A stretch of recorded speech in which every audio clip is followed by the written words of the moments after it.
Today I want to talk about Jeju Flight 2216, the fatal incident that cost the lives of 179 people with only 2 survivors. Now, links for everything will be in the description below. I'd like to offer my condolences to all those families who had loved ones that were affected by this incident.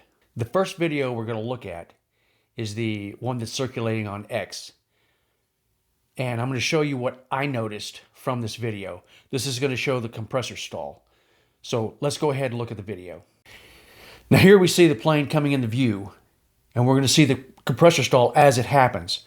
Later on, I'm going to slow this video down so we can look at it more closely, and I'm going to grab some stills from the video. Now we all know now what caused the compressor stall. They were warned that there was bird activity in the area. They actually maydeed a bird strike when it occurred. But why would it occur?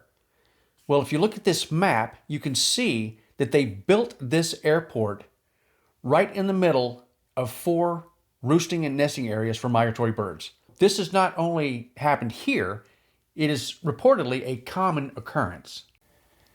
A bird strike or a compressor stall does not end in this type of tragedy.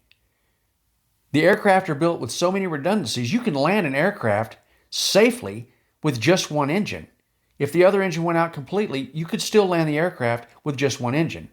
Next, we're going to look at some footage with Blancolirio, and he does an excellent job of describing what's going on. So I'm just going to let him talk. So let's go to the video. So it appears to me in this video that the pilot is able to control the aircraft just fine, indicating to me that they still have hydraulic control of the flight controls.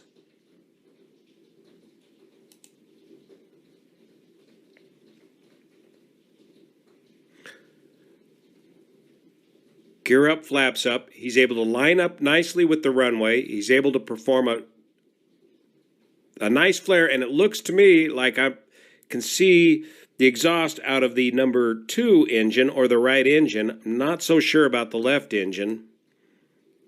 Is that engine producing power? And he's floating down the runway in ground effect until he touches down on the belly and the nacelles of the aircraft. But the speed of the aircraft barely slows down at all. Now this video shows the same landing from the other side.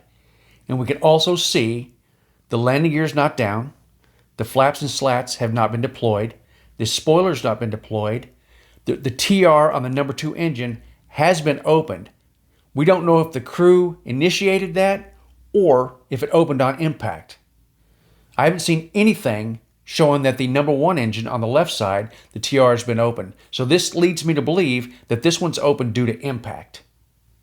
Blancolirio does an excellent job of walking you through the hydraulic systems on a 737-800. What operates the gear and everything else. So the question has become, why was the gear and the flaps and slats and everything not initiated for the landing?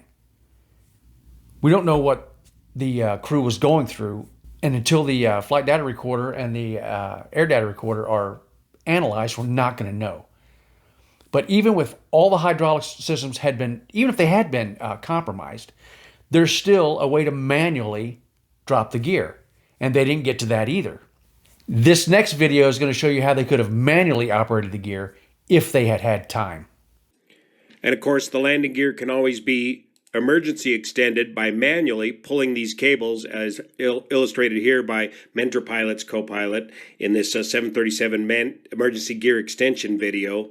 They're relatively long cables, and it's a bit of a process and a checklist to get through. This crew compressed their time so much that they didn't even have time to consider the emergency gear extension.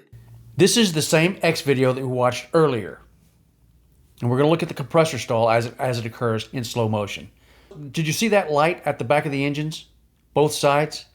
Now, do you see these points of light coming out of each side? Looks like it's behind the engine on each side. I haven't seen anybody else talking about this. I don't know what this is. It could just be some physical anomaly.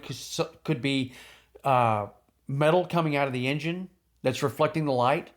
But it looks like it's coming from both engines. Obviously more on the number 2 engine than the number 1 engine. But that could be indicia that there was a problem with the number 1 engine. Next, we see the initial flash of the compressor saw starting, and then the fire coming out next, and then it expelling completely. And then we're going to look at this one still, and we're going to see that at this point, the flaps and the slats appear to be deployed. So if they're deployed here, for some reason, when they initiated their go around, they went ahead and raised them back up. Did they lose hydraulics once they decided to make the landing? So that's why they didn't put them back down. Like I said, until we see the data recorder and the voice recorder, we're not going to know what happened. So how did we get here? I would say poor airport placement and design. You put the airport right in the middle of what is basically a bird sanctuary, migratory birds that have probably been flying here for thousands of years. You're going to have bird strikes. Secondly, you put the ILS antenna array concreted in, which as it should be, concreted in, but it should be level. It shouldn't be a 2 meter or 6.5 foot berm at the end of the runway that's probably as close as you can get and still be within limits and not expect somebody to run into it. Aircraft run off the end of the runway all the time. And you can see from these videos, it doesn't always end in this type of tragedy. Typically, they just plow the antennas over, everybody walks away. But not in this instance. Now you have 6.5 feet of concrete on a belly roll that just busts the plane up and kills damn near everybody on board.